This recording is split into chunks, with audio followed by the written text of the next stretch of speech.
খাদিজা, আমি তো জোয়ান, তুমি প্রায় ৭৫ বছরের উপরে তোমার বয়স, বৃদ্ধা হয়ে গিয়েছো, তুমি কি রাত্রবেলা ঘুমাও না? খাদিজাতুল কুবরা বলতেন, স্বামী আমার, আপনি দিনের দাওয়াতে বাহিরে থাকেন, আমি কেমনে বিছানার সঙ্গে পিঠ লাগাইয়া ঘুমাবো? আমি সারা রাত্র দরজার সঙ্গে পিঠ লাগাইয়া দাঁড়িয়ে থাকি, কখন আমার কলিজার টুকরা স্বামী দরজায় নক করবেন, সাথে সাথে যেন আমি দরজা খুলে দিতে পারি। কোন সুবহানাল্লাহ। কেমন স্ত্রী, কেমন স্বামী। খাদিজাকে নবীজি এত ভালোবাসতেন, কয়েক মিনিটে বলে দেই খাদিজাকে এত ভালোবাসতেন, নিজে 21 বছর অথবা 25 বছর বয়সে বৃদ্ধা একজন মহিলাকে বিয়ে করলেন। এত ভালোবাসা তৈরি হয়েছিল, আল্লাহর রাসূল খাদিজার ইন্তেকালের আগ পর্যন্ত কোন মহিলাকে বিয়ে করলেন না। আমার বন্ধুগণ, সকালবেলা একদিন সারাদিন দিনের দাওয়াত দিয়ে বিকেল বেলা আমার নবীজি ঘরে ফিরলেন। ঘরকে কেমন করে সাজাতে হবে শুনে যাও। ও মুসলমানেরা, কথাগুলো দিল দিয়ে শোনো। আমার মায়ের বোনেরা শুনেন, খাদিজা তার স্বামীর জন্য কেমন ছিলেন। ঘরকে সুন্দর করতে হলে কেমন করা লাগবে শোনো। নবীজি সাল্লাল্লাহু আলাইহি ওয়াসাল্লাম দিনের দাওয়াত নিয়ে বাহিরে ঘরে আসলেন। এসে দেখেন খাদিজাতুল কুবরা কাঁদতেছেন, বিছানার মধ্যে শুয়ে আছেন। রাসূল পাক মাথায় হাত দিয়ে দেখলেন প্রচন্ড জ্বর উঠেছে, শরীর কাঁপতেছে। জিজ্ঞাসা করলেন, খাদিজা তোমার কি হয়েছে?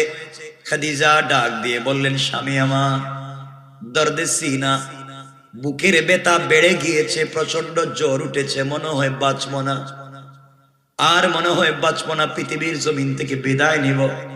মনের ভিতরে কোনো ব্যথা নাই, কিন্তু আমি আপনাকে কোথায় রেখে যাব? পুরা মক্কায় দুশমনের অভাব নাই, আমি আপনাকে কার কাছে রেখে যাব? আমি খাদিজা আপনার ঘরে আসার পরে কোনদিন আপনাকে নিজের হাতে খেতে দেই নাই। আমি খাদিজা আপনার ঘরে আসার পরে কোনদিন আপনাকে নিজের হাতে গোসল করতে দেইনি। আমি খাদিজা আপনার ঘরে আসার পরে কোনদিন আপনার কষ্ট হবে এমন কোন কাজ আমি করতে দেইনি। আপনি সারাদিন দিনের দাওয়াত নিয়ে বাহিরে যান, মানুষ আপনাকে কষ্ট দেয়, মানুষ আপনাকে গালি দেয়, আমি জানি। এজন্য আমার যত কষ্ট হয় না কেন, আপনি ঘরে আসার সময় সেজে গুজে ঘরের দরজায় দাঁড়িয়ে থাকি, যখন আপনি খাদিজা বলে ডাক দেন, ঘরের দরজা খুলে দিয়ে আপনাকে জড়াইয়া আপনার কপালে চুম্বন দিয়া সারা দিনের কষ্টগুলো আমি খাদিজা দূর করে দে। আল্লাহু আকবার বলেন। কেমন স্ত্রী ছিলেন খাদিজা। ডাক দিয়ে বলছেন, স্বামী আমার নির্ঘাত আমি মরে যাব, কার কাছে আপনাকে রেখে যাব দুশ্মনের এই দুনিয়ায়? কাঁদতেছেন, হাত কাঁপতেছেন, কথা বলতে পারতেছেন না। এবার খাদিজাতুল কুবরা বলছেন, স্বামী কিছু কথা বলতে চাই। আপনার ঘরে আসার পরে হয়তো ঠিক মতো আপনার খিদমত করতে পারিনি, যেভাবে ভালোবাসবার কথা ছিল পারিনি, যেভাবে আপনাকে সেবা করবার কথা ছিল পারিনি। আমি মরে গেলে আপনার স্বামী হিসাবে ক্ষমা করে দিবেন। আমার নবীজি খাদিজাকে জড়াইয়া ডাক দিয়া বললেন, খাদিজা কি বলেছো? তুমি আমার ঘরে আসার পরে তোমার সম্পত্তি দিনের রাস্তায় ব্যয় করে দিন বিজয় করেছ, পরে আসলে তোমার চেহারা দেখলে সব ভুলে যায়।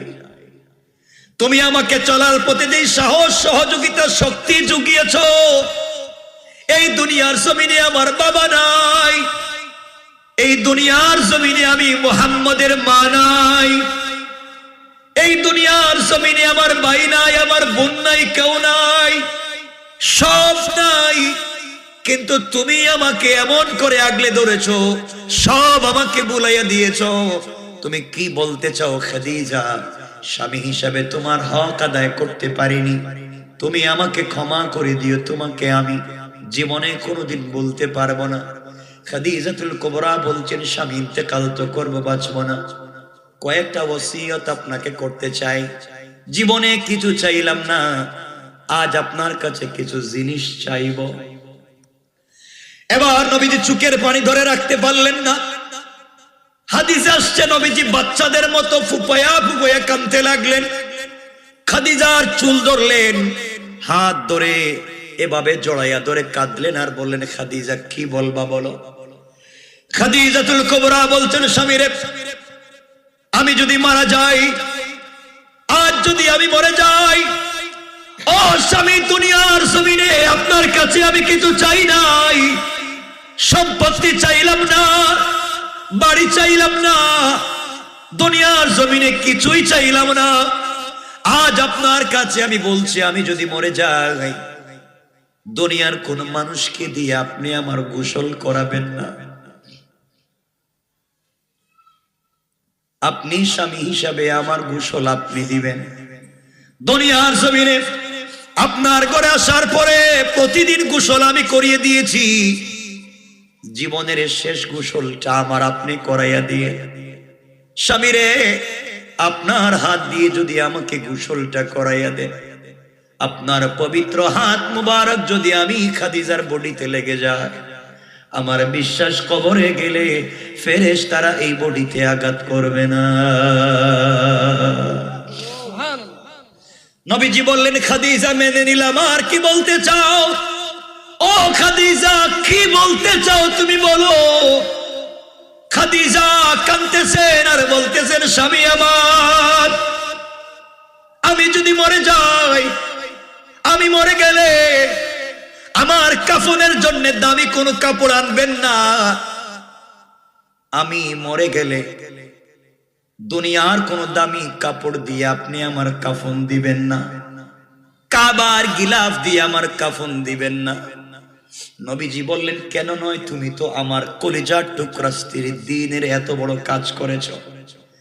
খাদিজা ডাক দিয়ে বললেন, স্বামী আমার, ও স্বামী, আমি দুনিয়ার দামি দামি কাপড় চাই না।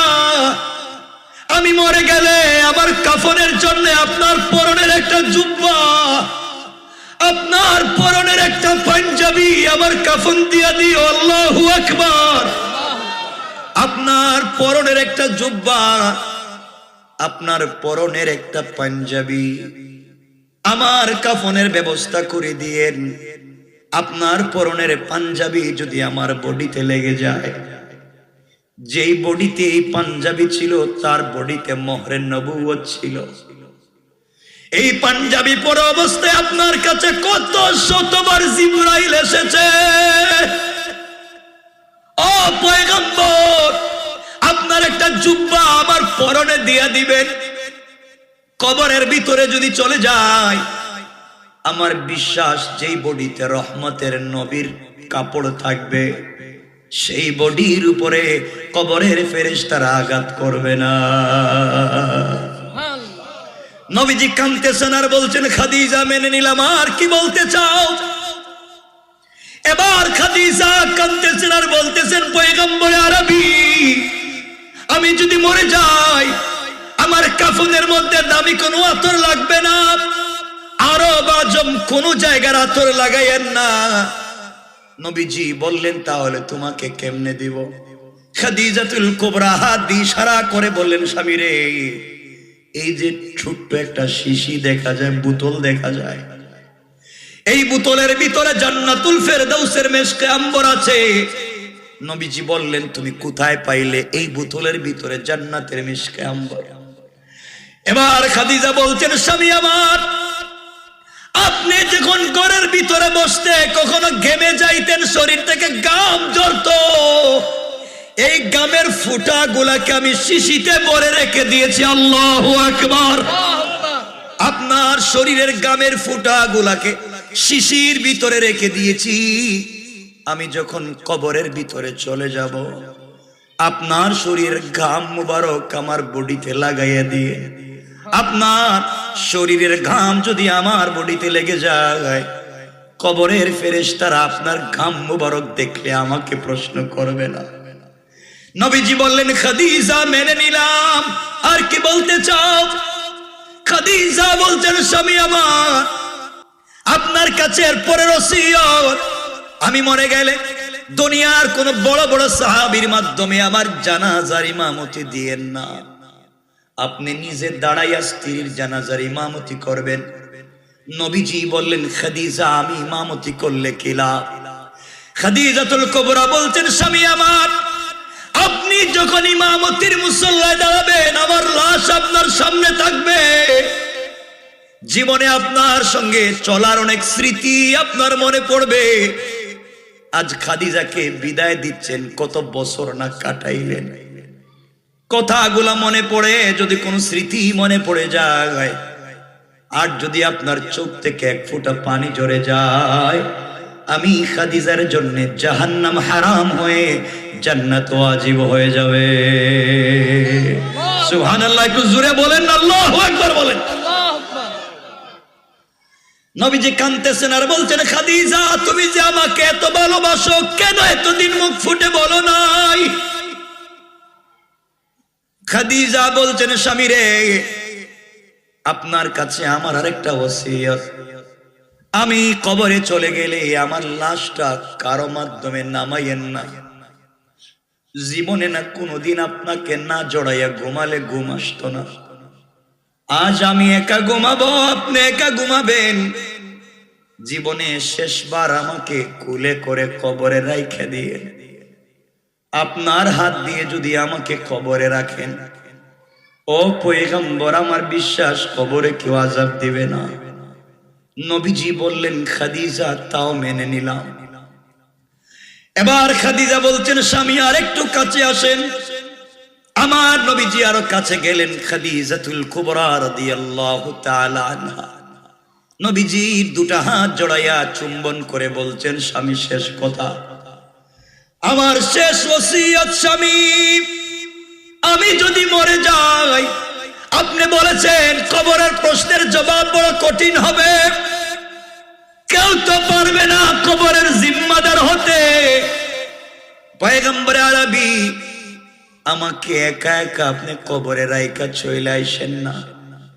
ফেরেশতারা প্রশ্ন করলে জবাব দিতে পারবো না, আপনার কাছে আমার শেষ ওসিয়ত, আমার কবরের প্রশ্নের জবাবগুলা আপনি কবরের উপরে থাইকা দিবেন। নবীজি আশ্চর্য হয়ে গেলেন, এটা কেমনে সম্ভব? খাদিজাকে বুঝাবার জন্য বললেন, কথা দিলাম তোমাকে একা রেখে যাব না, যে আমাকে এতদিন আগলে ধরেছে খাদিজা, কবরে রেখে আমি কিন্তু যাব না, তোমার প্রশ্নের জবাব দেওয়ার চেষ্টা করব। বাইরে কিছুক্ষণ পরে লম্বা কথা, খাদিজাতুল কুবরা ইন্তেকাল করলেন। যেভাবে বলেছেন সেভাবেই রাসূল সব কাজ সম্পাদন করলেন। নিজের হাতে কবরে রেখে কাঁদতেছেন, মাটি দিয়ে বসে আছেন। সাহাবায়ে কেরাম ডাক দিয়ে বলছেন, ইয়া রাসূলুল্লাহ, ইয়া হাবিবাল্লাহ, ও পয়গম্বরে আরবি, আপনি কাঁদবেন কেন? বাড়িতে চলেন আর কাঁদবেন না। ওমরকে ডাক দিয়ে নবীজি বললেন, ওমর রে, গড়ে গিয়ে আমি কার কাছে শান্তি পাবো? কে আমার সারা দিনের ব্যথাগুলাকে দূর করে দিবে? কে আমার মাথায় হাত দিয়া বলবে, ও স্বামী, দুনিয়ার কেউ আপনাকে দেখতে না পারলে আমি খাদিজা ছেড়ে যাব না। আজ আমার খাদিজা ছেড়ে গিয়েছে, সহ্য হয় না, বাড়িতে কেমনে যাই? সিদ্দিক আকবর এক হাতে ধরলেন, হযরত ওমরে ফারুক আর এক হাতে ধরলে বললেন, নবী, এভাবে কাঁদবেন না, আপনার কান্না আমাদের সহ্য হয় না, আপনি চলেন, বাড়িতে চলেন। নবীজি বসে বসে বললেন, ওমর রে, কথা দিয়েছি খাদিজাকে, কথা দিছি, আমি যত কথা খাদিজাকে দিছিলাম সব তো খাদিজা পালন করছে, খাদিজা সব কথা পালন করছে, আমি একটা কথা দিয়েছি খাদিজার প্রশ্নের জবাব দিব, আমি কেমনে কবরে রেখে বাড়িতে যাই? সবাই তো বসে বসে কাঁদতেছে। কিছুক্ষণ পরে জিবরিল আমিন হাজির হয়ে সালাম দিয়ে বলছেন, ইয়া রাসূলুল্লাহ, ও পয়গম্বরে আরবি, আপনি কাঁদছেন কেন? বাড়িতে যান। নবীজি বললেন, আমি কি খাদিজার প্রশ্নের জবাব না দিয়ে যেতে পারি?